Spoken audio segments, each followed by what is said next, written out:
자, 안녕하십니까. 권동훈입니다. 자, 오늘은 2022 개정 교육과정의 핵심을 총 정리해 보도록 하겠습니다. 자, 올해부터 고등학생 대상으로 이 교육과정이 바뀌게 되는데 도대체 이 바뀌는 교육과정에서는 무엇이 중요한지 구체적으로 어떻게 바뀌는지를 저와 함께 같이 가시면 될 것 같습니다. 자, 먼저 목차입니다. 첫 번째, 미래 변화 대응 역량. 여기 보면은 기술 변화 대응, 인문학적 균형, 역량 기반 교육이 있는데요. 같이 한번 살펴보실 거고요. 다음에 소통 역량의 중요성. 다음, 기초 소양 교육이 강화됩니다. 자, 이번 개정 교육 과정에서 처음 등장하는 말인데요. 이 기초 소양이 도대체 무엇인지, 그리고 이 기초 소양 교육을 강화하기 위해서 어떤 활동들이 있는지를 같이 한번 살펴보도록 하겠습니다. 다음에 이 디지털 소양이 확대됩니다. 이 4차 산업혁명 이 시대에서 디지털 능력이 굉장히 중요하게 되는데요. 이게 이 교육 과정에 어떻게 녹아들었는지 같이 한번 확인해 보실 겁니다. 다음에 교과 간 융합 교육이 아주 공식화되었습니다. 어떤 식으로 융합이 이루어지는지, 그리고 이 융합 시대에서 우리는 어떤 준비를 해야 되는지 같이 한번 살펴보도록 할 거고요. 다음에 학생 주도 학습입니다. 매번 학생이 주도해서 학습을 해야 된다 이렇게 말하지만 어떤 식으로 해야 이 학생이 주도적인 학습이 이루어질 수 있는지를 같이 한번 살펴보도록 할 건데요. 자, 먼저 미래 변화 대응 역량이 강화된다라고 합니다. 자, 이 기술 변화에 대응하는 역량을 키워야 된다. 이 기술에 대한 측면을 굉장히 강조하고 있죠. AI가 등장하고 4차 산업혁명이다. 자, 기술의 측면을 중요하게 생각하는 만큼 그만큼 우리는 인간 본연의 모습에 초점을 두는 것이 이번 개정 교육 과정의 핵심이라고 볼 수 있습니다. 자, 여기 보시면 기술과 인문학의 조화로운 접근을 중요하게 생각을 한다. 바로 이 인문학적 측면이 조금 중요하게 생각이 되는 것 같습니다. 너무 기술적으로 아니다. 너무 인성적으로 아니다. 바로 균형 잡힌 교육이 이번 개정 교육 과정의 핵심이고요. 만약에 본인이 이 학생부 종합전형에 생기부를 준비하고 있다. 그러면 확실하게 기술적인 측면만 볼 것이 아니라 나는 이런 인문학적인 측면도 가지고 있습니다. 바로 이과 친구들에게 굉장히 중요한 부분이 될 수가 있겠죠. 자, 그 다음에 이 소통 역량도 중요해집니다. 우리가 항상 이 소통 역량이 중요하다 말은 해오고 있지만 어떤 식으로 더 중요하게 되었는지 한번 보겠습니다. 자, 사회가 다양해지면서 이 다양한 관점을 수용하는 능력조차 중요해지고 있고요. 다음에 포용적 소통도 중요해지고 있습니다. 다른 사람들을 경청하거나 아니면 합의를 도출하거나 요거를 우리가 생기부에 적용시킨다면 어느 정도 리더십이라고 볼 수가 있겠죠. 우리 과거에는 이 리더십을 보여주기 위해서는 동아리장이나 아니면 반장, 회장 이런 걸 해야 된다라고 생각을 했지만 이제는 바뀐 교육 과정에서는 그냥 우리는 이 소통의 능력을 중요하게 생각하기 때문에 모든 활동에서도 또는 혼자서 솔로 과제에서도 이 소통의 능력을 보여줄 수 있는 그런 교육 과정이 되고 있다라고 볼 수가 있겠습니다. 자, 갈등 해결 능력, 공동체적 능력도 중요하게 생각을 하는데요. 자, 이러한 소통 역량 중에 가장 중요한 역량은 바로 이 디지털 소통 역량입니다. 자, 앞서 말씀드렸듯이 기술에 대한 강조가 있었고 그만큼 인문학적인 균형도 가져가야 된다라고 얘기를 했는데요.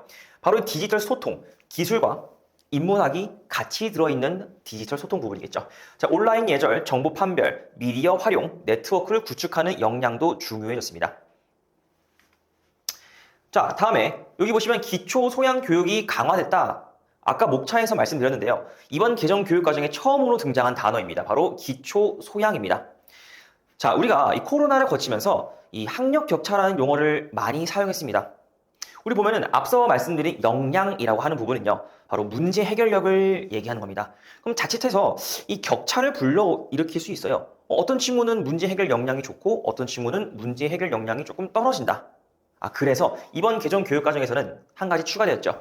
이러한 문제 해결 능력, 즉 역량을 기르기 위해서 기초 소양 능력을 탄탄하게, 즉 기초를 탄탄하게 가져가야만 우리가 역량까지 발전시킬 수 있다라고 얘기합니다. 자, 그래서 첫 번째, 언어 소양, 그리고 수리 소양. 자, 이게 강화됩니다. 우리가 전통적으로 언어 능력과 수리 능력 하면은 약간 이해하기는 쉬울 것 같아요. 말 그대로 읽기 쓰기 능력이 향상되고요. 논리력과 사고력이 개발된다라고 볼 수 있습니다. 그런데 한 가지가 추가되었죠. 바로 디지털 기초 소양이 확대됩니다. 아까도 역량 파트에서 디지털 소통 역량이 중요하다라고 말씀드렸는데 지금 여기서 보면요. 디지털 기초 소양이 확대된다 이렇게 볼 수가 있네요. 그러면 이게 무슨 차이냐? 일단은 소양부터 말씀드릴게요. AI 교육과의 연계, 다음에 디지털 윤리 교육, 프로그래밍 기초 학습 등 이 디지털 시대에서 기초적으로 뭔가를 할 수 있는 소양 능력을 기를 것이다. 자, 그러면 다음 페이지에서 볼게요. 자, 이 디지털 리터러시라고 하는 부분이 있습니다. 이번 교육과정의 디지털 소양은 이 정보 처리 활용 능력에 초점을 좀 두는 것 같은데요. 이 디지털 기술과 지식을 이해하고 그리고 이를 바탕으로 정보를 수집하고 분석해서 이 비판적으로 평가하면서 새로운 정보를 발생시키고 그리고 정보와 지식을 생산하는 능력을 이 디지털 소양 능력이라고 얘기를 하는데요. 쉽게 말해서 디지털 자체에 대한 교육과 이 디지털을 어떻게 활용할 것인가에 대한 교육을 동시에 진행한다라고 볼 수가 있겠죠. 그럼 이 디지털 기초 소양이 매개가 되어서 이 전체적인 변화를 이끌어가는 것인데요. 말 그대로 소양이죠. 우리가 보통 얘기를 할 때, 저 사람은 굉장히 소양을 갖춘 사람이라고 얘기를 하는 부분을 많이 들어본 적이 있습니다. 바로 이 디지털 소양 또는 언어 소양, 수리 소양이 기초가 되어서 바로 모든 교과에 적용이 된다. 바로 기초 소양이 어떤 의미인지 확실하게 이해가 되실 겁니다. 기본을 통해서 다른 교과에 적용을 한다. 즉 실생활 문제 해결 능력을 강조하는 부분, 그리고 교과 간 융합 수업이 또 증가하게 된다라고 볼 수가 있겠습니다. 자, 그럼 여기서 정확하게 말씀드리겠습니다. 바로 역량과 기초 소양이 어떤 의미를 가지고 있고 어떤 차이점이 있는지를 보도록 하겠습니다. 먼저 역량입니다. 자, 아까 말씀드렸듯이 복잡한 문제를 해결할 수 있는 능력, 그다음에 고차원적 사고를 요구하고요. 장기적으로, 그다음에 다양한 상황에 대처하고 지속적 개발과 향상 필요. 말 그대로 이 학생이 역량이 있는 학생인지 없는 학생인지를 판단하는 것이 이번 교육과정에서의 역량의 정의라고 볼 수 있는데요. 그럼 기초 소양을 말씀드리겠습니다. 일상적 문제를 해결할 수 있는 능력이다. 어떤 차이가 있냐면, 자, 역량이라고 하면요, 복잡한 문제를 해결할 수 있고요. 기초 소양이라고 하면 일상적인 간단한 문제를 해결할 수 있는 기초적인 정말 말 그대로 소양이다. 자, 그래서 기본적인 지식과 기술을 활용해서 단기적 과제 수행이 필요한 것. 역량은 장기적 목표를 달성하는데, 그죠? 말 그대로 정말로 학습에 필요한 기초적인 소양을 정확하게 강화시킬 것이다. 이걸 이번 개정 교육과정의 핵심 목표로 삼고 있습니다. 그러니까 코로나 시대 때 우리 아이가 조금 많이 역량이 떨어졌다. 바로 이번 개정 교육과정을 통해서 기초 소양을 탄탄하게 만들어서 이 문제 해결 역량을 한번 증진시키는 그런 기회가 될 수 있을 것 같습니다. 자, 그러면 실제로 한번 얘기를 해보겠습니다. 이런 역량 그리고 기초 소양이 실제 교과에 어떻게 적용이 되냐? 바로 융합적으로 적용이 되게 되어 있습니다. 자, 교과 융합의 개념과 중요성을 말씀드리도록 할 건데요. 자, 교과 융합이란 바로 교과 간의 경계를 넘어선 접근. 너무나도 당연한 말인 것 같아요. 그러면 우리가 전통적으로 봤을 때는 국어 시간에는 국어 공부를 하고, 아니 영어 시간엔 영어 공부, 미술 시간, 체육 시간, 이거 다 다른 것 같습니다. 그럼 도대체 이게 왜 해야 되냐? 바로 종합적 사고력을 향상시키기 위해서인데요.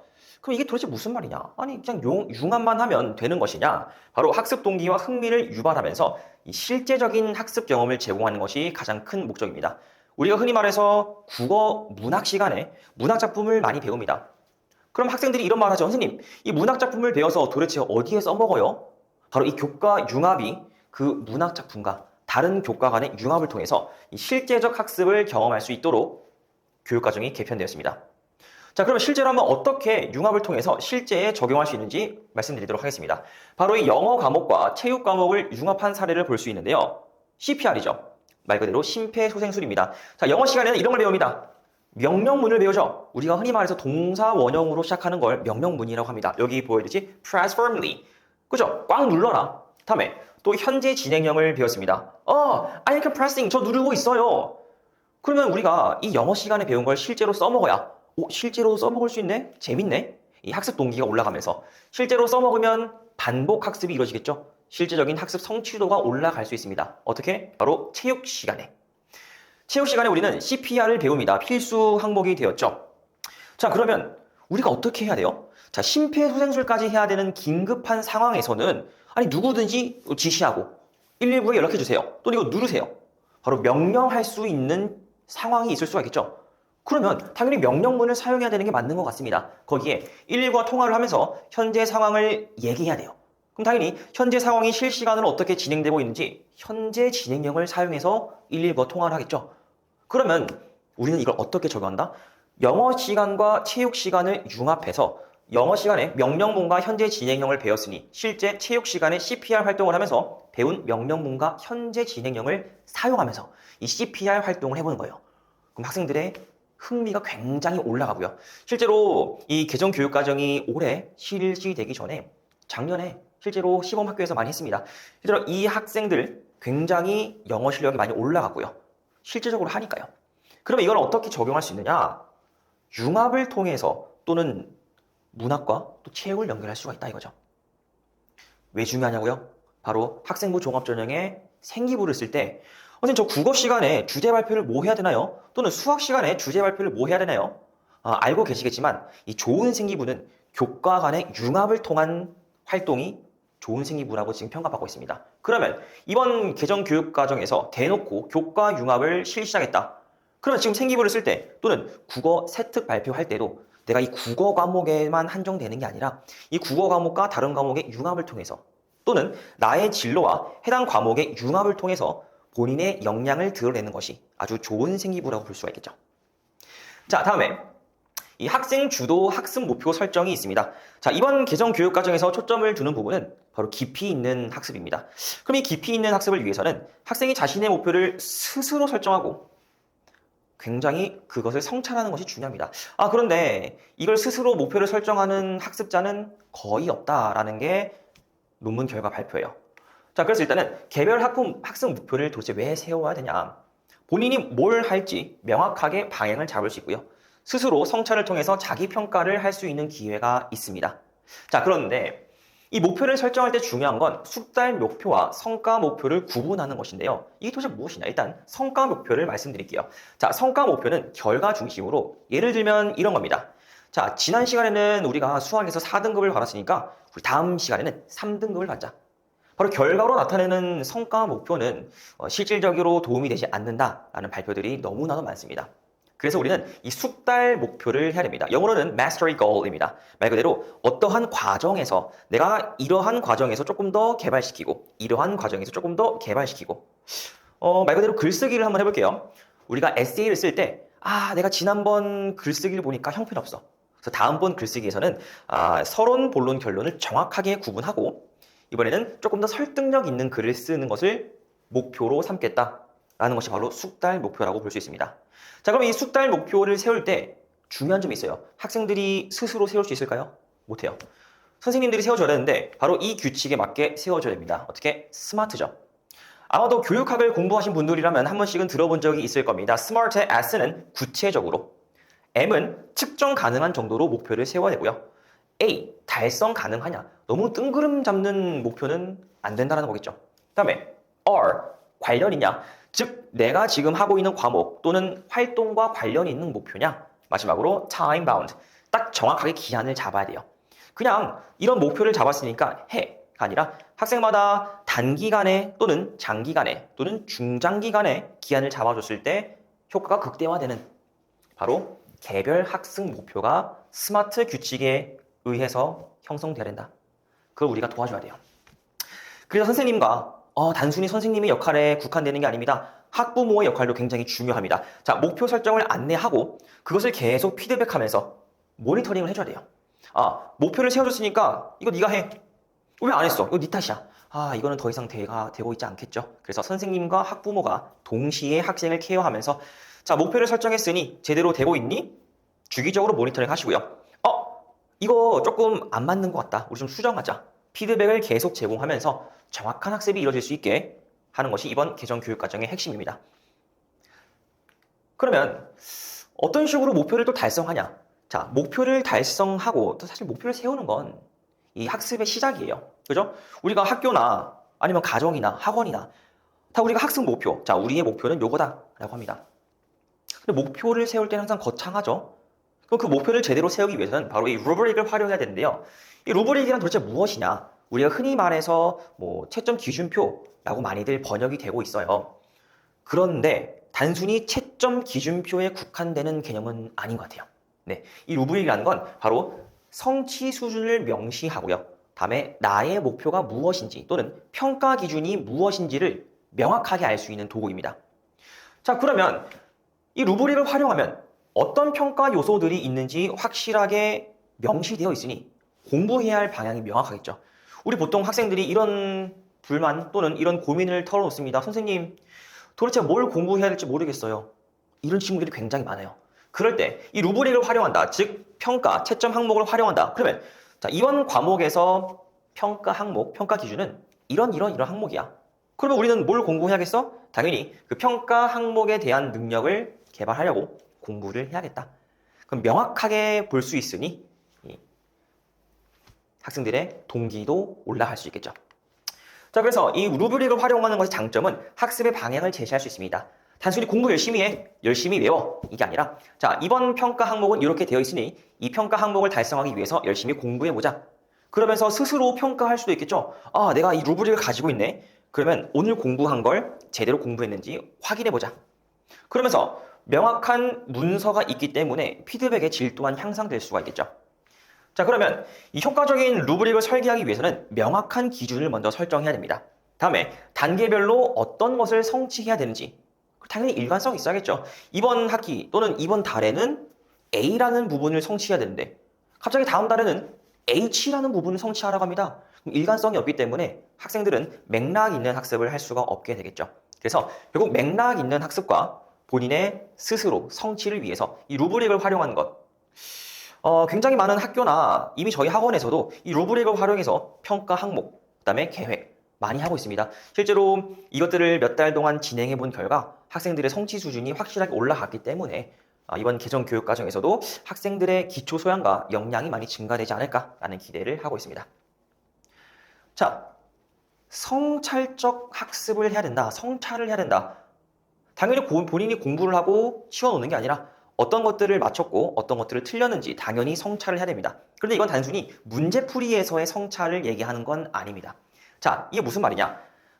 어떠한 과제를 하고 난 다음에 필수로 해야 되는 과정입니다. 어떻게? 자기평가를 해야겠죠.